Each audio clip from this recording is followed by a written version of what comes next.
Good afternoon.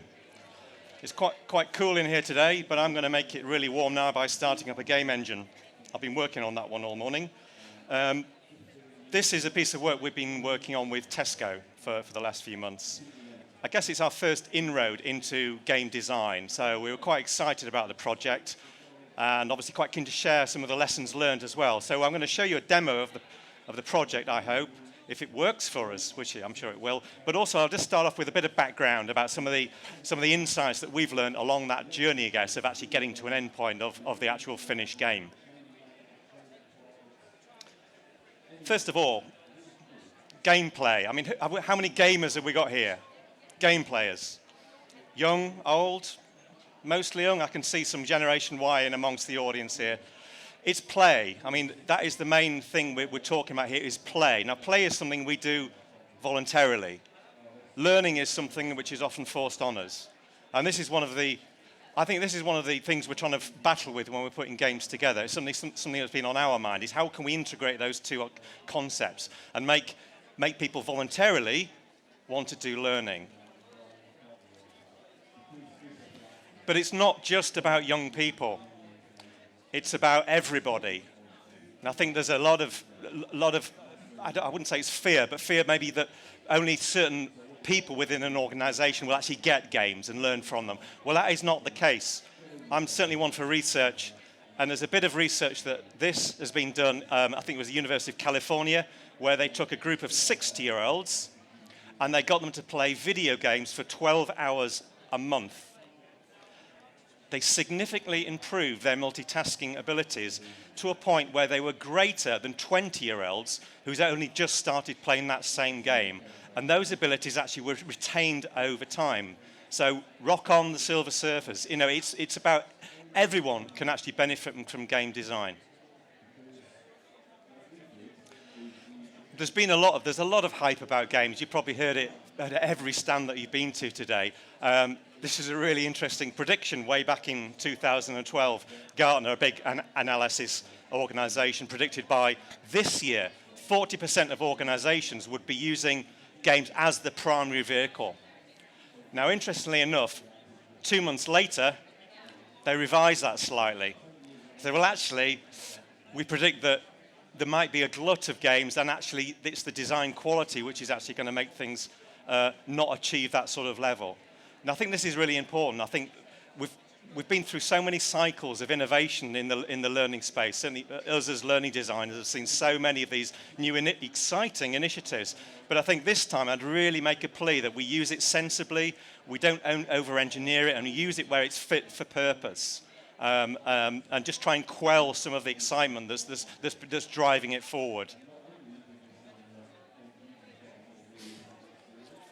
This is what we're trying to achieve. We're trying to instill excitement of game playing amongst people who are taking compliance training. I mean, it's a big challenge. What are we actually trying to hook into here? Games have a goal. You know, they've got a definite endpoint. I can see how that can work in learning. You know, we can give certificates, we can give all sorts of things. Quite a new one, though, is rules. You know, games have rules. They could be simple, they could be complex, but there's certainly a framework within with people that play in that game. Feedback, yep. We can do feedback. We do it very well as learning developers. In games, though, it's more consistent. You know, you get constant feedback about your current performance. But the key one for me is games are voluntary. You know, we do them because we want to. They're not forced upon us. So how can we use gamification in learning to make people want to play? So that's down to the quality of the design.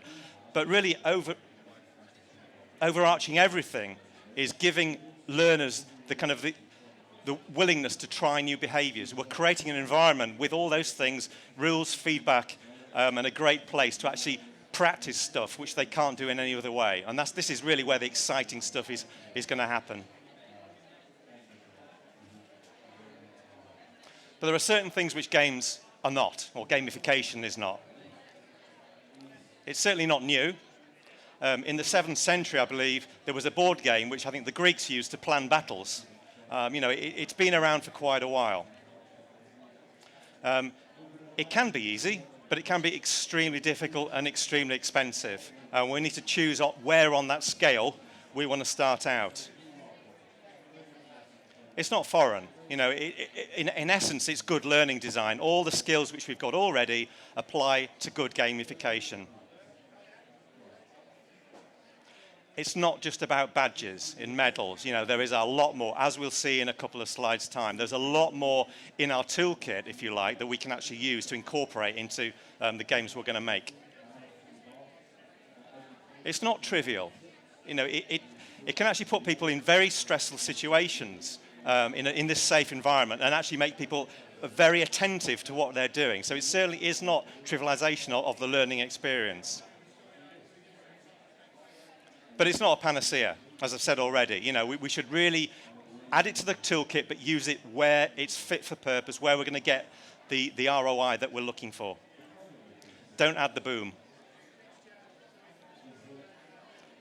There's lots to it. Gamification has got different parameters that we've got to play around with. Now, if we use all of those, what do we end up with? We possibly end up with something we're very familiar with. It's a full-blown game which may well detract from the learning experience. However, if we take a subset of those, not sure if that's showing on the screen, hopefully it is. For example, if we took maybe the concept of time, rules, feedback, aesthetics, storytelling, etc., maybe we can end up something which is a bit more fit for purpose in the learning world. Now, there's a little example I've got here of something we're doing for an insurance company, which hopefully illustrates how we can re-engineer some of those core features of gamification and make them work in that sort of space. This is a piece of work we're doing, as I say, for an insurance company where there are trade case studies that they want to put into an e-learning course to allow people to apply legislation. So this will be a broker walking around a premise. Now, it could be a hotel, a vicarage, a school, a garage, gathering information that will go on to a compliance report, as in a risk assessment for an insurance report. So the concept we've come up with is a journey. It's a walkthrough, basically. Now, we can have a map of the particular premise that the person's walking around. We can add a time limit.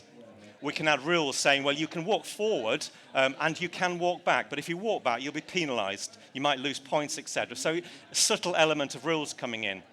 So as we walk around, we can go into different zones. So it's simple navigation. So it's a simple idea, but there's a story to be told. So we're listening to things. So we're hearing audio. We're looking for things as well. Because as we enter certain zones, there might be peeling wallpaper. Do we add that to our notepad or not? Do we want to take that away and actually write a report about it? If we look out of the window, there might be a river running by, flood risk. So there might be some red herrings in there. So we add all those elements to our notepad.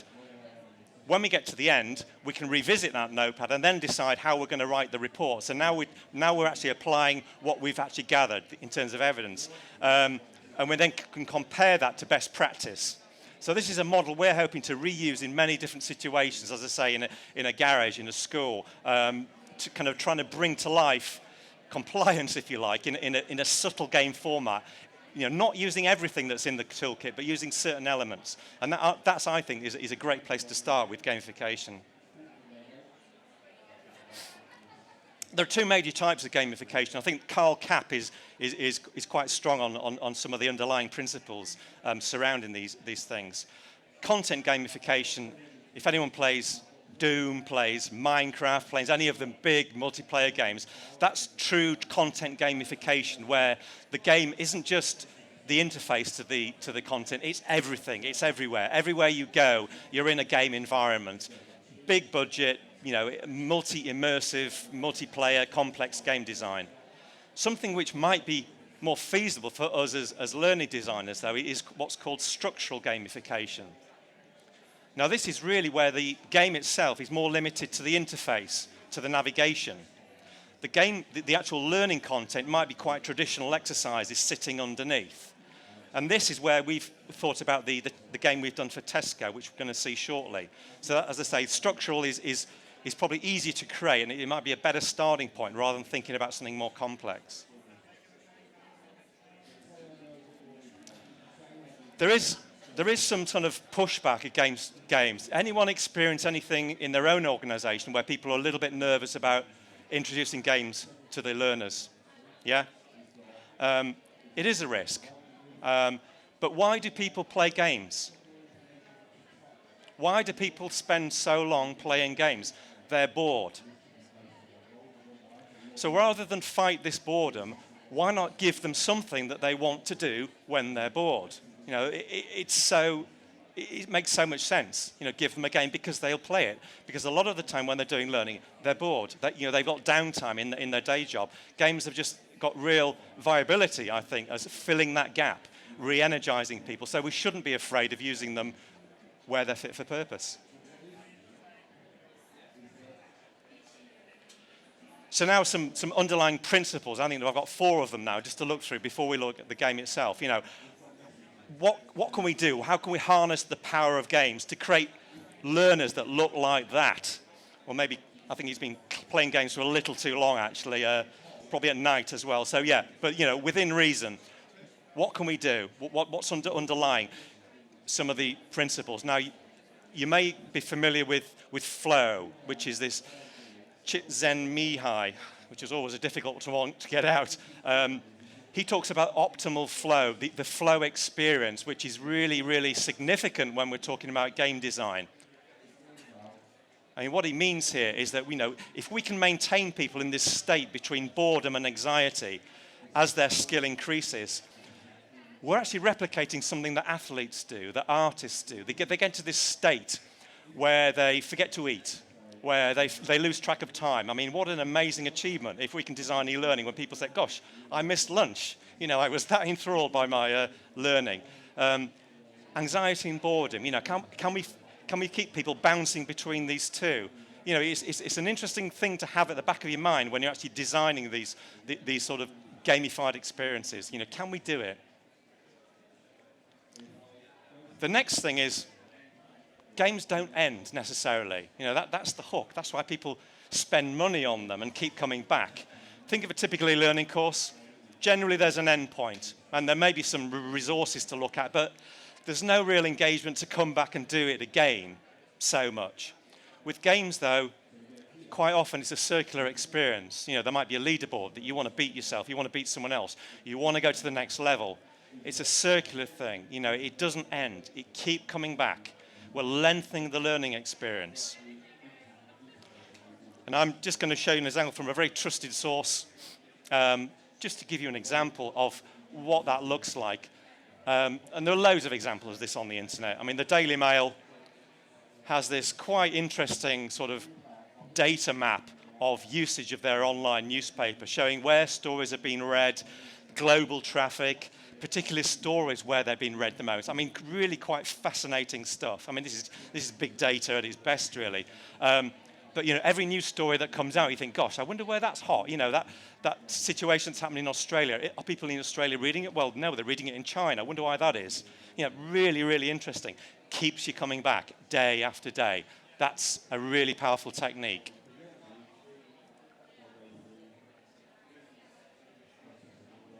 As well as that, games cascade information.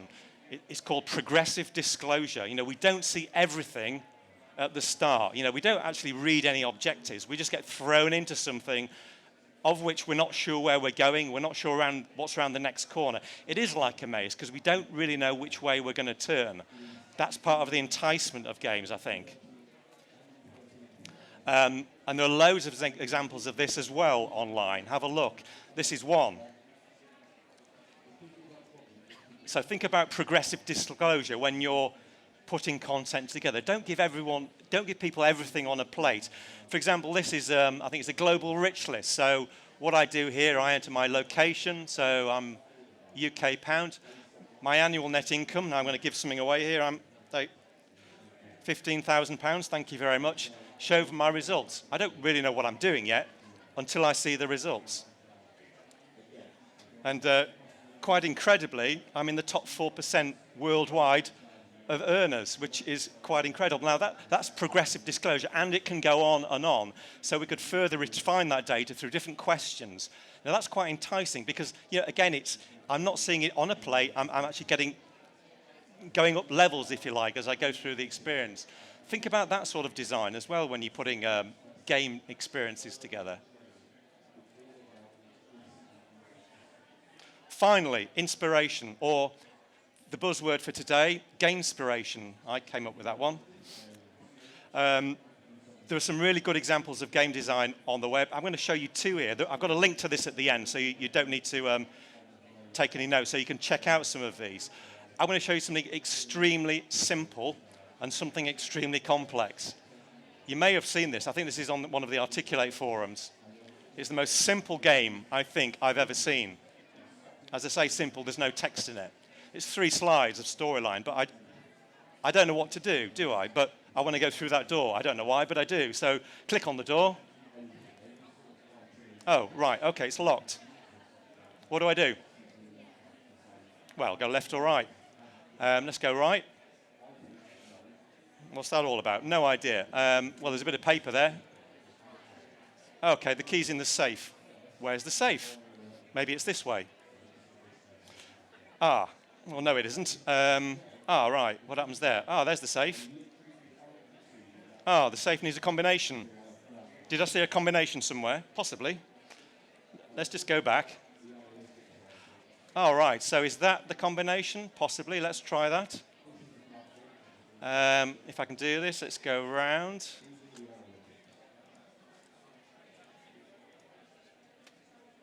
How simple, but really quite interesting as an idea. Why do we do more of this? I mean, that probably took 20 minutes to build, but it's progressive disclosure.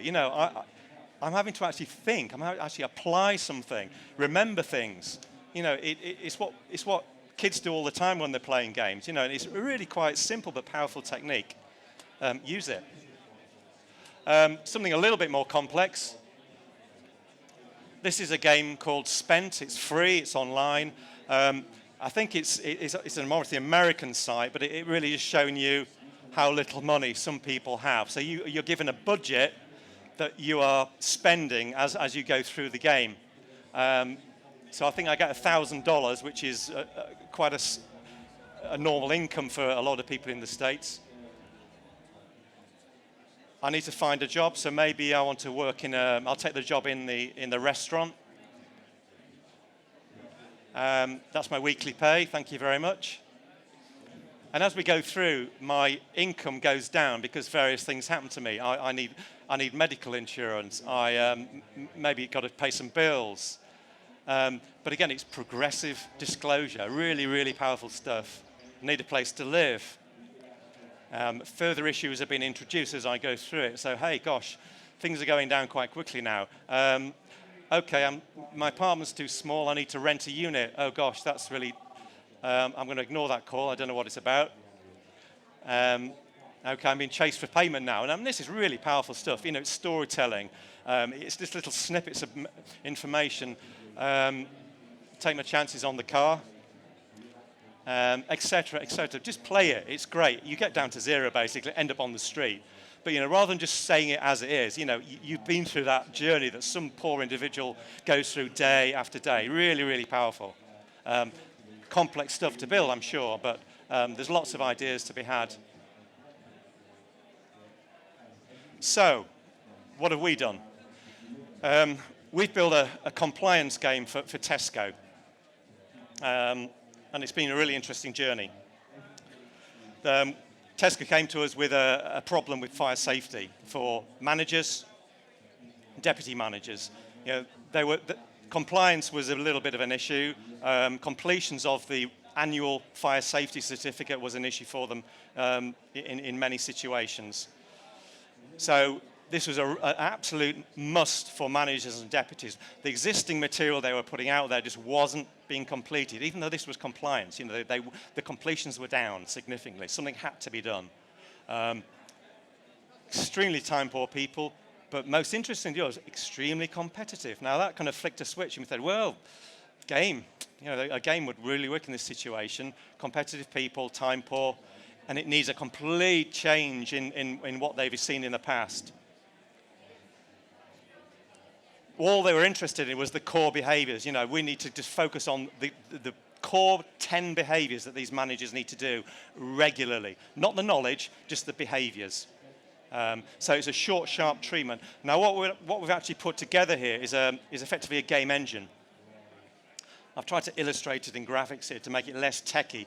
There's a Total LMS, obviously sitting underneath everything. Now, we've used Storyline for this. I mean, if there are any Storyline developers, this bit's for you, I guess. The learning content's actually built in Storyline, but we've built the game engine as a separate plugin. So they sit very separately. Now, that works well for us as developers because our learning designers can focus on the learning content, or even the customer can build that. Our techie guys, can actually build the game engine and maintain them separately, parallel development, and they can just talk to each other.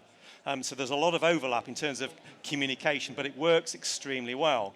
And I would certainly recommend this as a model when you're thinking about game design. If you can separate the game engine, if you like, from the actual learning content, it can work extremely well and be a lot faster than Storyline can do it as well. So that's what we've done. I'm going to try and give you a worked example now of what it looks like. So I've got a local copy at the moment. So the game itself is, there's a bit of preamble, I guess, setting the scene as this is why you're doing this. So yeah, you've got more chance of having a fire than winning the lottery, quite significantly more as well. Now I can skip this bit for the time being and get to an avatar screen. Now, the way we've built this game engine as a modular sort of skin, if you like, so we can turn on and off various components here. So we've got an avatar selection screen here that we don't have to use, or we were talking about actually making it so you could actually construct your own face, but that's a little bit further down the line. So if I select the one that looks closest to me, that granite chin individual there, and name myself, and drop in. Then we get some basic rules. Now, in essence, what we've got here, we've got a game board. This is the kind of the model we went with. It's something very familiar to people. So but it's a circular board, so we go round and round. So again, we're trying to make it an experience that people want to do again and again.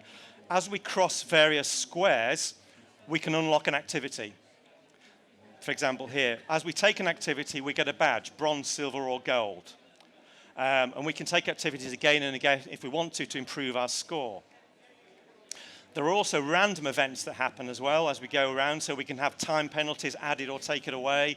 And we can move backwards and forwards on squares as well randomly. So we've added a kind of a touch of randomization into the experience. So you can see my avatar's on the board. It's down the bottom corner there. We've got a time option as well there. So if I'm aiming to complete this in 20 minutes. If I go over, I just get points deducted. It doesn't lock me out in any way. So let's get started. So the game engine will start. Fingers crossed. So now we're on the board. Now, what I need to do, again, so the help's been introduced now as I go through it, which again is this kind of idea of progressive disclosure again. So roll the dice. Now, there's some sound. We haven't put too much sound in for now because the bandwidth's a little bit limited, but we're thinking about adding in various sound effects to kind of enrich the experience. Now, because I've crossed one of the activity squares, I can actually take an activity now. So I can select to take Generation Flame. That'd be like the title.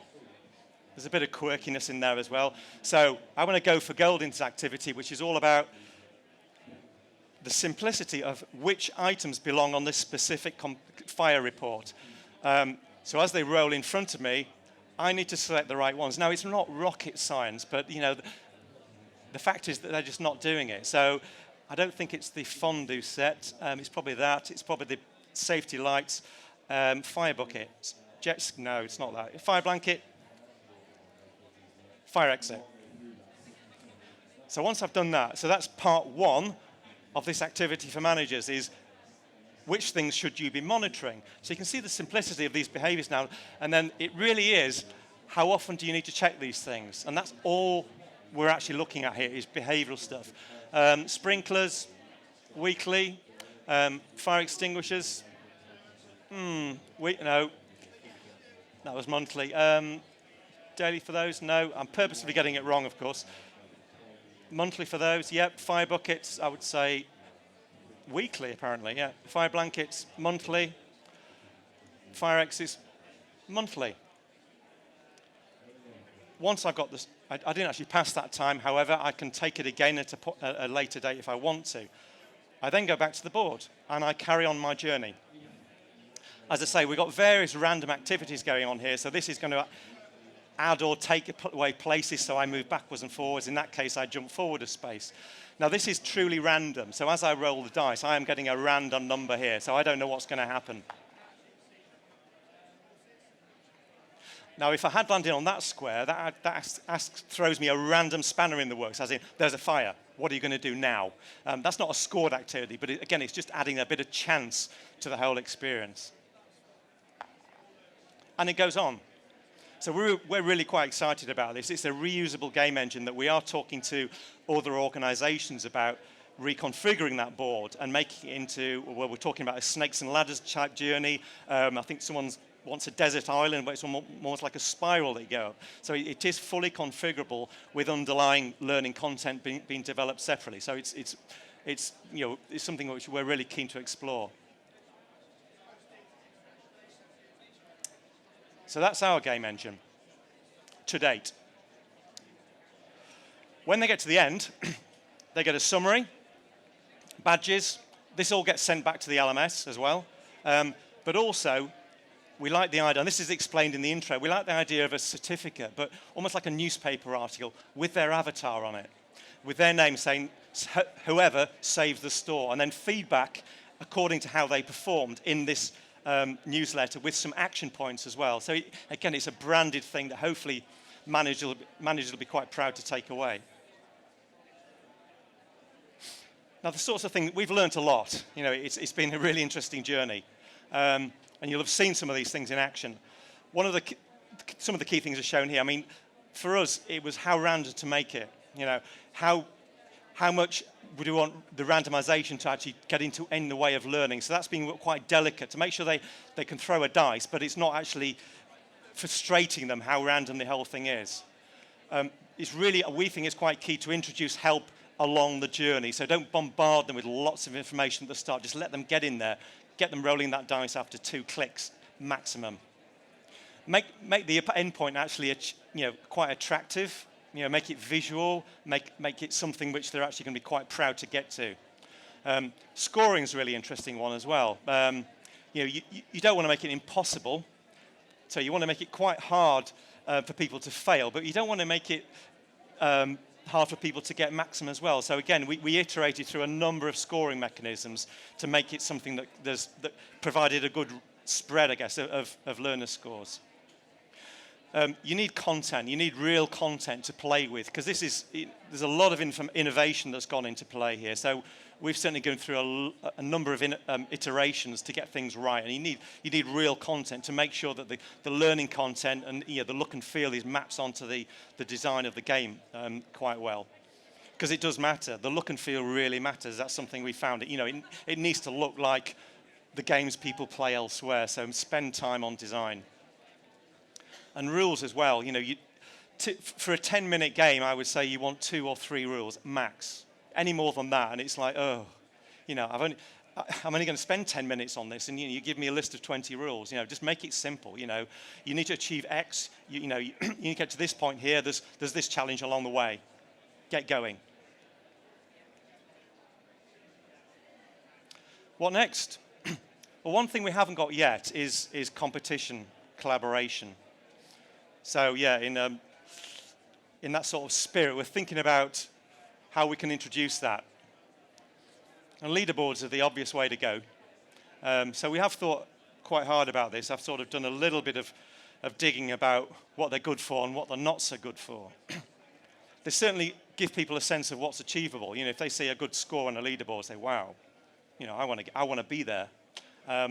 They can, when people do achieve that status, makes them feel good. Again, you're providing that carrot. They show progress. I'm getting better over time. Encourages me to have another go. Makes me competitive, which again is possibly a good thing if we can feed into that. But on the downside, if we're making people competitive, it's not so good for collaboration necessarily. So how do those two work together? Do we work in teams to be competitive? Possibly. people might start cheating. Imagine online resource of how to cheat at this e-learning game. That would be, I think that would be a great achievement actually, cheat sheets. But it could get quite unethical. Maybe people can find quick ways of getting through stuff. Something to think about. There's a lot of evidence that leaderboards are more favour men more than women. I don't know. I've got any female gamers here who would counter that argument?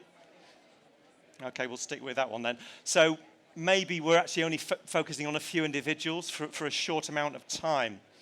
So leaderboards, yes, they've got potential, and we probably will do it. And there are different types of leaderboards as well. So let's quickly look at those. I mean, an organization like Tesco with thousands of users, you could say, yes, you are 35,000 out of 40,000 people. That doesn't really mean anything to me. So useful in some situations, maybe. You could play against yourself. A leaderboard of your scores over time might be viable, if you can actually achieve increments of improvement. The one I think has got most relevance is for big organizations, is where it's more geographical, as in within your environment, within your department, your store, your college, or whatever it is. You're number one in your region. You need some data, I think, to make that happen from the LMS or elsewhere, but I think that's got viability. And the final one could be a leaderboard that's based on time. So you're the best this week, and this month, you're the best today. So that all these are possible, and I guess it's down to the amount people are playing, and I guess the demographics of the specific organization. So we have looked at a couple of options for leaderboards. Now, the first kind of thoughts were, can we put the leaderboard on the learning management system? Of course, that involves talking to IT, and involves quite a lot of configuration, potentially, of a system which might cost a lot of money. It's doable, but what I would really like to see is the leaderboard in the game. Not when I quit the game and I have to then go and find it somewhere else. Literally, when I've finished or even constantly visible, I know where I am. So why not link out to something? I mean, there are many, many third-party leaderboards which you can just plug in. And if firewall willing, you can do that. It might be a lot more feasible to get things off the ground. There are two examples here. This one at the top, Dreamlow, is free, totally insecure. Wouldn't recommend it, but it's a bit of fun. And very easy to do. Literally, one line of code from Storyline, bang, and you update the leaderboard for that individual. So you can pick up their username, etc. This is a live one that I set up for a course I did recently. So literally, these are the people that took the course. They typed their name in. They got a score in the course. One line of code. This is held externally. Dead easy. And you can embed that in the e-learning course. I think the one below that is Firebase, which is a commercial system, and very, very powerful. A lot of app developers use that for not just for leaderboards, but for general data storage from apps and games. Very powerful. I think there's a free version as well, so you can play with it. But I'd recommend maybe starting with something like Dreamlow, trying it, proof of concept. Do people actually engage with a simple course based on something like that? Then progress to something more complex that's going to give you a lot more functionality. Coming to a close now. If you want a book, I love books. Carl Kapp is really good on gamification. Not just the book. There's a long Linda video. I think it took me about an hour to go through, but really good sort of underpinning of a lot of what I've been talking about today. But sit and watch that. Get a book. Learn some basic principles and do it well. As I said at the start, I really want gamification to work well and not be another thing that we throw away after 5 years. Before I finish, though, any Springwatch fans? Oh, you're not telling me you didn't watch Springwatch. Did you come across Spineless Simon, the stickleback? Oh, gosh, check him out. I'm surprised. There's so much to learn from Springwatch about game design. I mean, this was a stickleback, 3-part spine stickleback, 2 inches long. He doesn't know what's going on. We followed him over a series of nights, he got a female to lay eggs in his nest, and he was fanning them for days. Every day you tuned in to see how he was getting on. I mean, it's everything about game design. It was a story, competition. He got attacked by a leech, and it stuck to his eye, and that was the challenge for that day. The end point was, the the eggs hatched into fry. I mean, it was great game design without the interaction, but the concepts that they were using there. But they were telling you about the nature behind it, the behaviour, the mechanics of what he was doing as part of that journey. So it was a fantastic piece of television. Watch it. It's on Twitter. That's me. Almost in time. There's a link to the presentation there if you want to get some of those links. Mind click on stand 3, just over there. If you want to learn more about that game engine, see more in action, then please come and see us. But thank you for your attention.